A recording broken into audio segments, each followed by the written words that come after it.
Dear students, आज हम अध्ययन करेंगे जीव जनन कैसे करते हैं, हाउ डू प्रोड्यूस ऑर्गेनिज्म।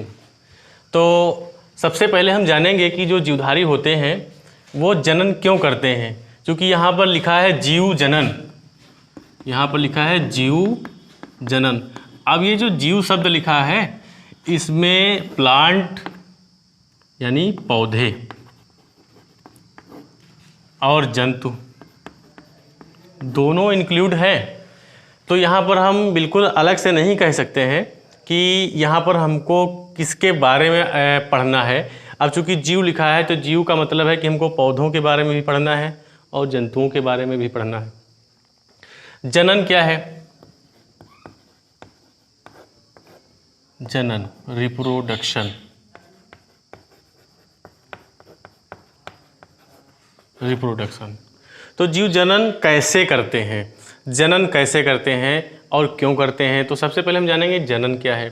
तो जनन जीवधारियों में होने वाली वह प्रक्रिया है, जनन जीवधारियों में होने वाली वह प्रक्रिया है जिसके द्वारा जीवधारी अपने ही समान, अपने ही प्रकार की नई संततियों को जन्म देते हैं और उनकी इस प्रकार उनकी इस सृष्टि में उनकी जाति और उनके वंश की निरंतरता बनी रहती है, इसलिए जीवधारी जनन करते हैं।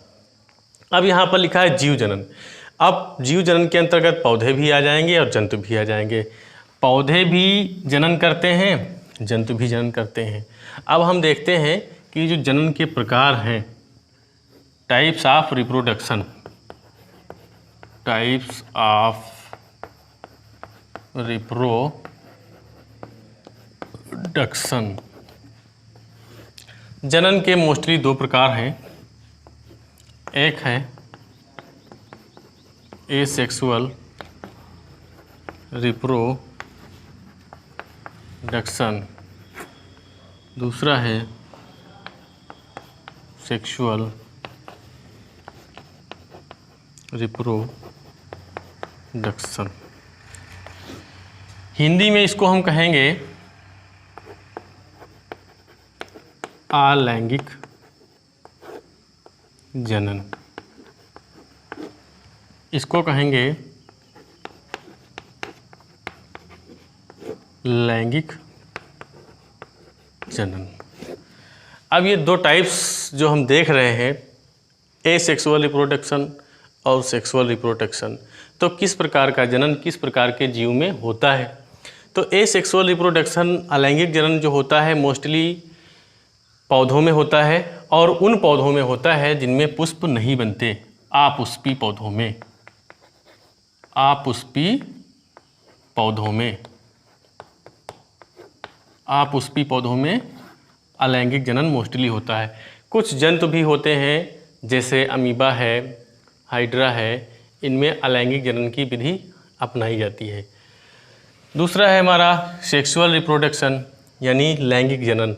तो मोस्टली जो हायर प्लांट्स होते हैं जिनमें पुष्प विकसित होते हैं और पुष्प में जो है मेल और फीमेल रिप्रोडक्टिव पार्ट्स पाए जाते हैं, तो उनमें लैंगिक जनन होता है। और जितने भी हायर लेवल के जंतु हैं, उच्च कोटि के जो जंतु होते हैं, उनमें भी सेक्सुअल रिप्रोडक्शन यानी लैंगिक जनन होता है। अब हम थोड़ा सा इसमें ये देखेंगे कि होता क्या है एसेक्सुअल और सेक्सुअल, अंतर क्या है, बेसिक अंतर कौन कौन से होते हैं जो एसेक्सुअल और सेक्सुअल में हमको अंतर बताते हैं। देख लेते हैं हम अलैंगिक, अलैंगिक जनन और दूसरा लैंगिक जनन, दोनों में क्या अंतर होता है। सबसे पहला अंतर ये होता है कि जो अलैंगिक जनन होता है इसमें किसी एक ही प्रकार के जनक की आवश्यकता होती है, एक ही जनक की आवश्यकता,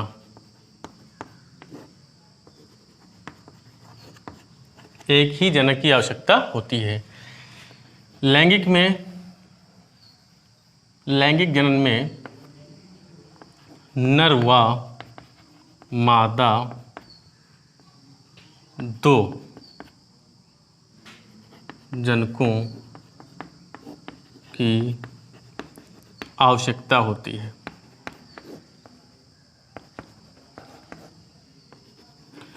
एक तो अंतर ये हो गया। दूसरा अंतर क्या है? दूसरा अंतर ये है, जो अलैंगिक जनन होता है इसमें निषेचन की क्रिया नहीं होती। निषेचन नहीं होता है। लैंगिक जनन में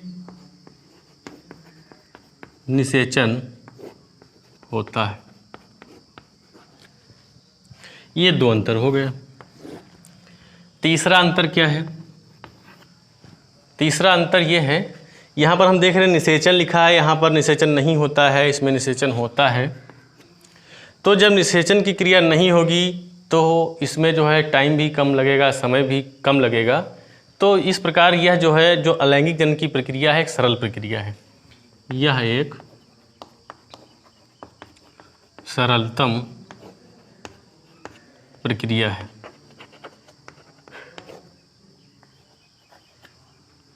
इसमें यह एक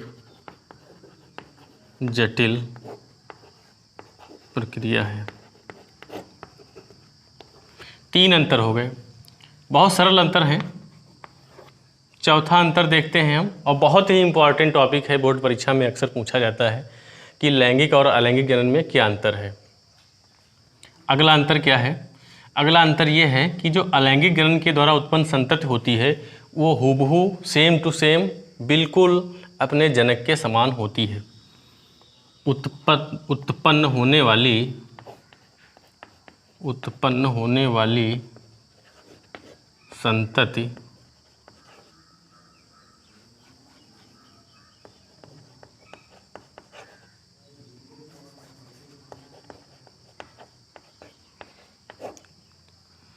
जनक के समान होती है। इसमें जो संतति उत्पन्न होगी कोई ज़रूरी नहीं है बिल्कुल सेम टू सेम जनक के समान हो। उत्पन्न संतति जनक के समान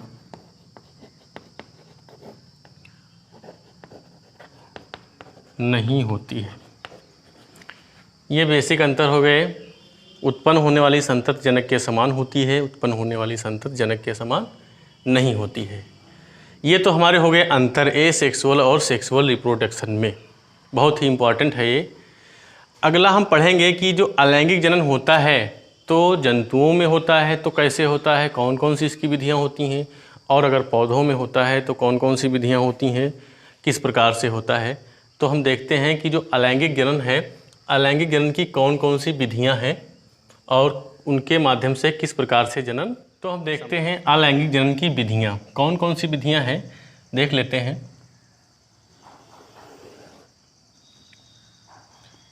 फर्स्ट है विखंडन।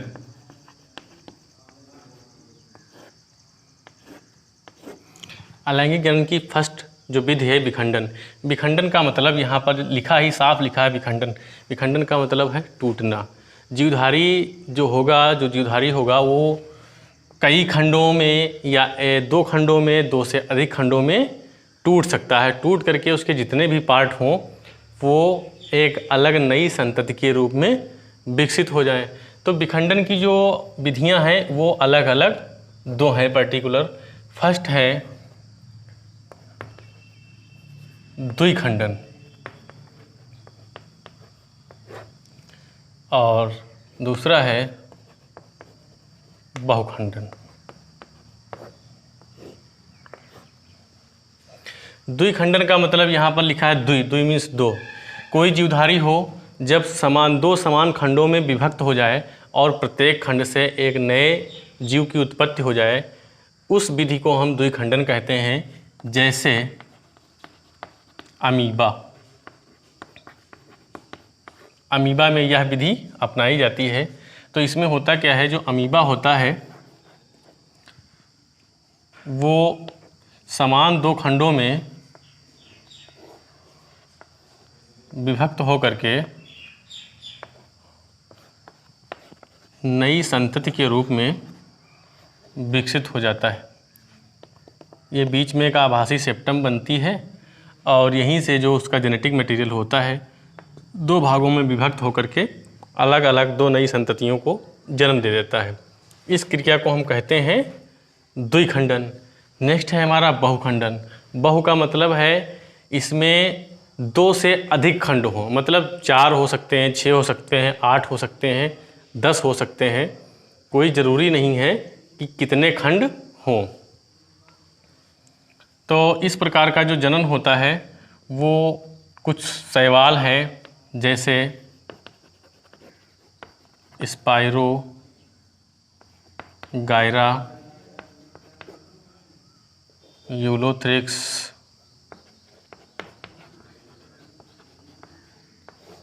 इस प्रकार के शैवालों में इनकी जो सेल्स होती है शैवालों की वो 2 या 2 से अधिक खंडों में टूट जाती है और प्रत्येक सेल्स से एक नई संतति का विकास होता है।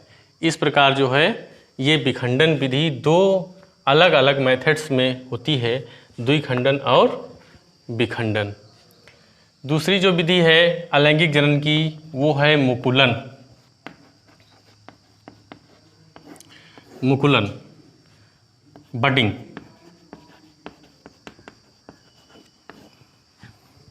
मुकुलन अलैंगिक जनन की बहुत ही प्रचलित विधि है, बहुत ही प्रचलित विधि है। इस विधि में क्या होता है, मुकुलन में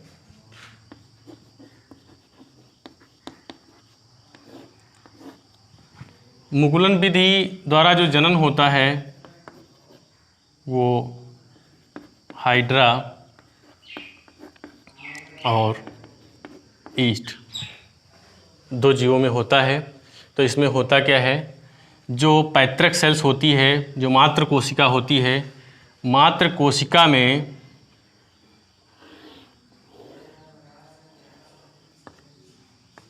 कोशिका में खाद्य पदार्थ संचित होते हैं और कभी कभी इन कोशिकाओं में छोटे छोटे उभार बनते हैं। ये उभार ही बड या मुकुल कहलाते हैं, बड या मुकुल कहलाते हैं। होता क्या है, इन उभारों में ही ये जो बड बनते हैं इनमें सेल्स का जेनेटिक मटेरियल और कोशिका द्रव्य आ जाता है और अनुकूल परिस्थिति आने पर ये जो बड्स होते हैं ये अपनी पैतृक कोशिका से अलग हो जाते हैं और एक नई संतति कोशिका को जन्म दे देते हैं। इस प्रकार का जो जनन होता है वो हाइड्रा में होता है और ईस्ट में होता है। मुकुलन विधि द्वारा जो जनन होता है वो ईस्ट और हाइड्रा में होता है। नेक्स्ट है पुनरुद्भवन। पुनरुद्भवन अगला जो जनन का टाइप्स है वो है हमारा पुनरुद्भवन। तो पुनरुद्भवन का मतलब क्या होता है पहले ये जानेंगे हम। अगला जो टाइप्स है पुनरुद्भवन,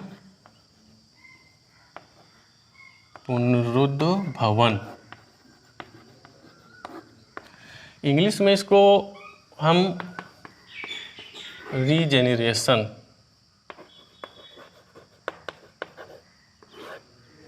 भी कहते हैं। पुनरुद्भवन के अंतर्गत जो जनन होता है, अगर कोई जीवधारी हो, इस प्रकार का जनन प्लेनेरिया एक जंतु होता है उसमें होता है। इसके अंतर्गत अगर हम कोई जंतु हो और उसके कई पार्ट काटते हैं हम और काटने के बाद जितने भी पार्ट हों प्रत्येक पार्ट से बिल्कुल समान प्रकार के उसी जीवधारी के समान संतति का विकास हो जाए, तो इस प्रकार की जो विधि होती है जनन की, इसको हम पुनरुद्भवन या रीजनरेशन कहते हैं। नेक्स्ट है हमारा बीजाणु जनन। अगला जो प्रकार है, एक तो विखंडन हो गया, मुकुलन हो गया, पुनरुद्भवन हो गया, फिर चौथा है हमारा बीजाणु जनन, बीजाणु जनन, इसको कहेंगे हम स्पोरोदूषण। इस प्रकार का जनन कुछ कवकों में पाया जाता है, जैसे राइजोपस है। तो होता क्या है, इसमें जो जीव होता है, जो राइजोपस से एक जो कवक होता है, उनमें बीजाणुधानियाँ बनती हैं और बीजाणुधानियों में स्पोरेंजियम में बीजाणु बनते हैं। जैसे मान लीजिए ये कोई कवक तंतु है और ये इसमें बीजाणुधानी होती है। जनन की क्रिया में कवक तंतु स्वयं भाग नहीं लेता है, इसमें जो बीजाणुधानी है, बीजाणुधानी में ही बीजाणु बनते हैं और अनुकूल परिस्थिति आने पर ये बीजाणुधानी ब्रेक होती है, फट जाती है और इसमें से बीजाणु मुक्त होते हैं और प्रत्येक बीजाणु जो है एक नई संतति कोशिका को जन्म दे देता है। तो इस प्रकार से ये जो हमारी अलैंगिक जनन की विधियां हैं वो फर्स्ट है विखंडन, फिर है मुकुलन, पुनरुद्भवन और बीजाणु जनन। एक विधि और होती है खंडन। तो खंडन विधि में क्या होता है, खंडन का मतलब ये होता है कई खंडों में बंट जाना, छोटे छोटे कई खंडों में बंट जाना। तो इस प्रकार का जनन भी कुछ शैवालों में होता है। इस जनन की विधि में जो शैवाल कोशिका होती है, किसी बाहरी आघात के द्वारा कई छोटे छोटे खंडों में अपने कोशिका द्रव्य और आनुवांशिक पदार्थ के साथ ब्रेक हो जाती है और प्रत्येक सेल से एक नई कोशिका जनरेट हो जाती है, तैयार हो जाती है। तो इस प्रकार से ये जो है हमारा, ये तो हो गया अलैंगिक जनन की विधियाँ।